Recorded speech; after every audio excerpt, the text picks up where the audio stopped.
ఓం నమో నారాయణాయ. వారాహి అమ్మకు నమస్కారం చేసుకుంటూ అమ్మవారి దయ ఆమె చల్లని చూపులు మనందరిపై ఉండాలి అని చెప్పి మనస్ఫూర్తిగా కోరుకుంటూ ఈ రోజుటి వీడియో స్టార్ట్ చేస్తున్నాను ఫ్రెండ్స్. ఇక ఈరోజు వీడియోలో మనం చూడబోయేది ఏంటి అంటే, మనం ప్రతిరోజు వారాహి అమ్మవారిని ఎంతో ఇష్టంగా పూజిస్తూ ఉన్నాం కదండి. అలాగే అమ్మవారికి ఇష్టమైనటువంటి రోజులలో మనం చేసే పరిహారాలు, పూజలు, స్విచ్ బోర్డ్స్, ఏంజల్స్ నెంబర్స్ ఇలాంటివన్నీ కూడా చాలా మంచి గొప్ప ఫలితాన్ని మనకు తెచ్చిపెడుతూ ఉన్నాయి. అలాగే ఈరోజు సోమవారం, అలాగే కృష్ణాష్టమి రోజున 26 ఆగస్టు 2024వ తేదీ. వీటన్నింటినీ మనం యాడ్ చేసుకుంటే కనుక 888 అనే మ్యాజిక్ డే కూడా ఒక స్పెషల్ డే అండి. కృష్ణాష్టమి పైగా 888 మ్యాజిక్ డే. ఈ మ్యాజిక్ డే రోజున మనం తీరనటువంటి కోరికలు, ఆశలు ఇవన్నీ కూడా చాలా ఉంటాయి. అలాగే మనకు అప్పులు, మనం ఎంత సంపాదిస్తున్నా కూడా ఒక్క రూపాయి కూడా అనేది మనకు మిగలకుండా పోవటం, ఖర్చులు అనేటివి ఎక్కువ అవటం, నేను ఎప్పుడూ ఇలా కటిక పేదవాడిగానే బతుకుతూ ఉండాలా, నేను ధనవంతుని అవ్వాలి, మేము కూడా మంచి ఇంటిలో మంచి కారు, అలాగే మంచి స్థాయిలో బతకాలి అనే కోరికలు చాలామందికి ఉంటాయండి. అందుకోసంగా ఎంత కటిక వాళ్ళైనా సరే కుబేరులుగా మార్చడానికి ఈరోజు ఒక చిన్న పరిహారం అనేది మనం చేయబోతున్నాం. ఆ పరిహారం అనేది ఈ మ్యాజిక్ డే రోజున కృష్ణ భగవానుడి సాక్షిగా, అలాగే ఏంజల్స్ దేవతలు, ప్రపంచ శక్తి సాక్షిగా మనం ఇప్పుడు చేయబోయే పరిహారం అనేది చేసుకున్నప్పుడు మనం ఎంత కటిక పేదరికంలో ఉన్నా సరే అదంతా కూడా తుడిచిపెట్టుకుపోయి మనం అపర కుబేరులుగా మారే మంచి అవకాశం అనేది వస్తుందండి. అది ఎలా చేయాలి, ఏం చేయాలి అనేది ఈరోజు వీడియోలో మీతో షేర్ చేయబోతున్నాను. అస్సలు మిస్ అవ్వద్దు ఫ్రెండ్స్, స్కిప్ చేయకుండా పూర్తి వీడియో చూడండి. అలాగే కొత్తగా మన ఛానల్ని ఎవరైనా చూస్తున్నట్లయితే సబ్స్క్రైబ్ చేసుకోండి, లైక్ చేసి షేర్ చేయండి, కొంచెం సపోర్ట్ చేయండి. ఇక వీడియోలోకి వచ్చేస్తే, ఈరోజు సోమవారం, పైగా శ్రీకృష్ణాష్టమి, అలాగే 888 మ్యాజిక్ డే. ఈ సోమవారం రాత్రికి పచ్చ కర్పూరంతో మనం ఇలా చేస్తే కనుక కటిక పేదవాడైనా సరే కుబేరుడిగా మారిపోతాడు. కృష్ణాష్టమి రోజు పచ్చ కర్పూరంతో ఇలా చేయటం వల్ల మూసుకుపోయిన మన ధన ద్వారాలన్నీ తెరుచుకుంటాయండి. ఇంటిలో పచ్చ కర్పూరం ఉండటం శుభప్రదం. ప్రతి ఒక్క ఇంట్లో కూడా మనం వారాహి అమ్మ పరిహారాల్లో మనం చాలా దాంట్లో చెప్పుకొని ఉన్నాం. పచ్చకర్పూరం మన ఇంట్లో ఉన్నది. లక్ష్మీదేవి స్వరూపంగా మనం ప్రతిరోజు కూడా దీపంలో కానీ, సాంబ్రాణిలో కానీ ఇలా పచ్చకర్పూరం అనేది వేస్తూ ఉంటే లక్ష్మీ కటాక్షం అనేది కలుగుతుంది. లక్ష్మీదేవి మన ఇంట్లోనే స్థిరంగా ఉంటుంది అని మనం చెప్పుకున్నాం కదా. అలాగే పచ్చకర్పూరంతో పరిహారాలు చేయటం వల్ల మంచి ఫలితాలను పొందుతాం.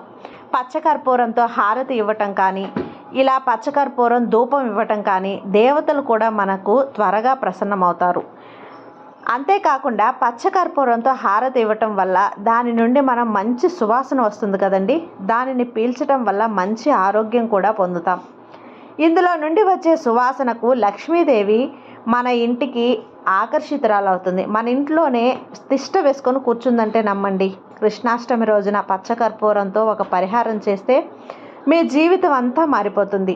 మీరు ఎంత కటిక పేదరికం అనుభవిస్తున్నా సరే కుబేరులుగా మారిపోతారు. ఈరోజు రాత్రి మనం పడుకునే ముందు అన్నం తిన్నాక ఫస్ట్ మనం కృష్ణాష్టమి పూజలు అవన్నీ కూడా వేడుకలన్నీ జరుపుకుంటాం. అలాగే శ్రీకృష్ణుని మనం పూజించుకుంటాం. ఈ 888 మ్యాజిక్ డే సందర్భంగా మనం ఎంతో శక్తివంతమైన రోజుగా చెప్పుకున్నాం కాబట్టి మన ఛానల్లో చెప్పుకున్నటువంటి కొన్ని వీడియోలు అనేటివి, కొన్ని పరిహారాలు, మంత్రాలు ఇలాంటివన్నీ కూడా చేసుకుంటుంటాం. అలా వాటితో పాటు ఇది కూడా రాత్రి మీరు పడుకునే ముందు అన్నం తిన్నాక మన పనులన్నీ పూర్తి అయ్యాక కాళ్ళు చేతులు కడుక్కోవాలి. ఆ తర్వాత పచ్చ కర్పూరంతో పరిహారం చేయాలండి. మనం పడుకునే ముందు ఈ పరిహారం చేసుకోవాలి. ఈ పరిహారానికి కావాల్సినటివి పచ్చ కర్పూరం, ఒక ప్లేటు, పసుపు రంగు క్లాతు, 5 యాలకలు, 5 రూపాయి కాయిన్సు, ఒక చిటికెడు పసుపు, కుంకుమ ఇవన్నీ కూడా మన ఇంట్లో ఉంటాయి కాబట్టి ఇవన్నీ ఒక్క లేకపోయినా సరే దాల్చిన చెక్క ఒక్కటైనా తీసుకోండి. వస్తువులన్నీ లక్ష్మీదేవికి ఇష్టమైనవే. మరి వీటితో పరిహారం ఎలా చేయాలో కూడా మనం ఇప్పుడు తెలుసుకుందాం. ముందుగా ఒక ప్లేట్ తీసుకోండి. అది స్టీల్దైనా కావచ్చు, రాగిది కావచ్చు, ఇత్తలిదైనా, వెండిదైనా కూడా కావచ్చు. ఆ ప్లేట్లో కొంచెం పసుపు క్లాత్ పసుపు క్లాత్ అనేది ఒక బిట్ అనేది తీసుకోవాలి. పసుపు క్లాత్ లేదు అంటే కూడా మనం ఒక వైట్ క్లాత్కి కొంచెం పసుపు అనేది తడిపి చేసి ఆరబెట్టి ఆ పసుపు క్లాత్ అయినా వేసుకోవాలి.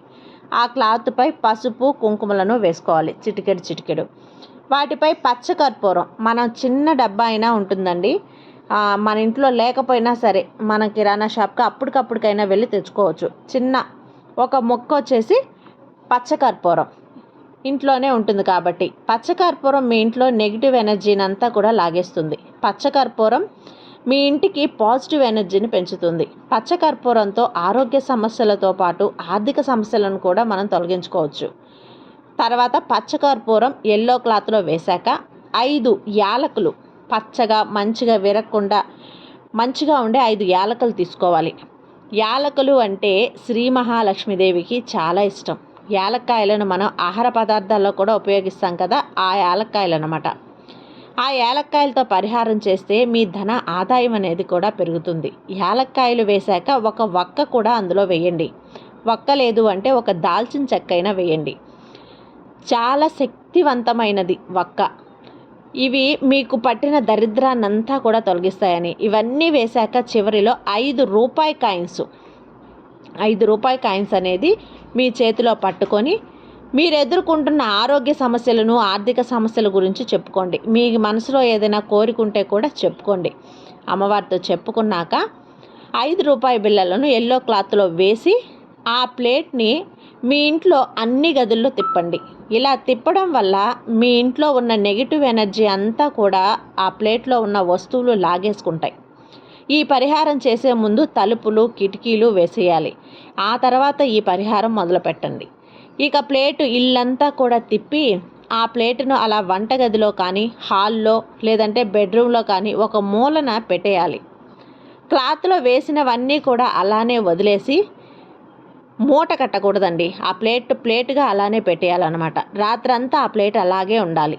ఇక మరుసటి రోజు ఉదయం నిద్ర లేచిన తర్వాత ప్లేట్లో పెట్టిన క్లాత్ మూట కట్టాలి. ఇలా మూట కట్టే ముందు ఇంటి తలుపులు తీయకూడదు. వస్తువులన్నింటినీ కూడా మూట కట్టిన తర్వాత ఇంటి తలుపులు కానీ, కిటికీలు కానీ తీయాలి. ఎందుకంటే రాత్రిపూట మన నెగిటివ్ ఎనర్జీ అంతా కూడా ఎక్కువగా ఉంటుంది. కాబట్టి ఆ నెగిటివ్ ఎనర్జీని ఈ వస్తువులు లాగేసుకుంటూ ఉంటాయి.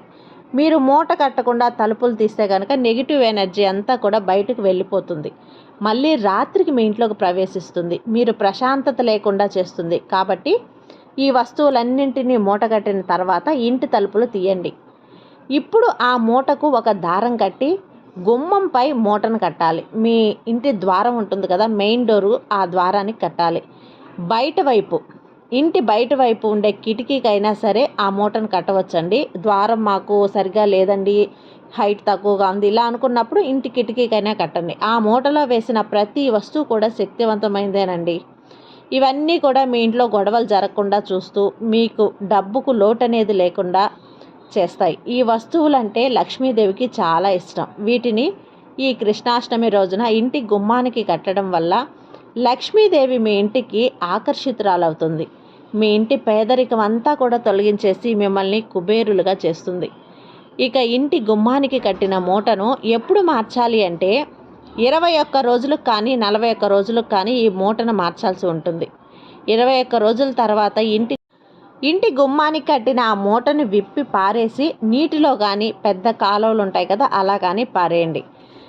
పారే నీటిలో వేయండి. చెట్టు మొదట్లో చెత్త కుప్పల్లో వేయకండి. ఇలా చేస్తే కనుక మీకు పట్టిన దరిద్రం పోదు. కాబట్టి పారే నీటిలో పడేయండి.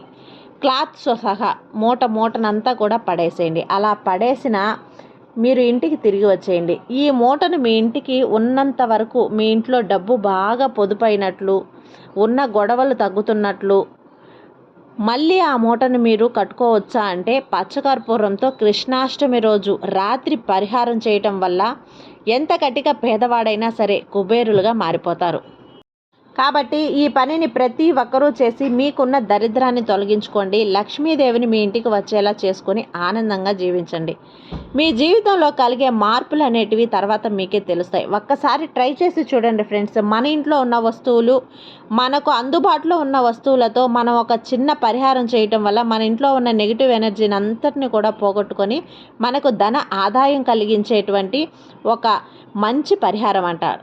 ఈ పరిహారాన్ని ప్రతి ఒక్కరూ ఈరోజు రాత్రి పడుకోబోయే ముందు 12 గంటల వరకు కూడా చేసుకోవచ్చు. తప్పకుండా ప్రతి ఒక్కరూ ట్రై చేసి చూడండి ఫ్రెండ్స్, మంచి ఫలితాన్ని పొందుతారు. జై వారాహి మాత.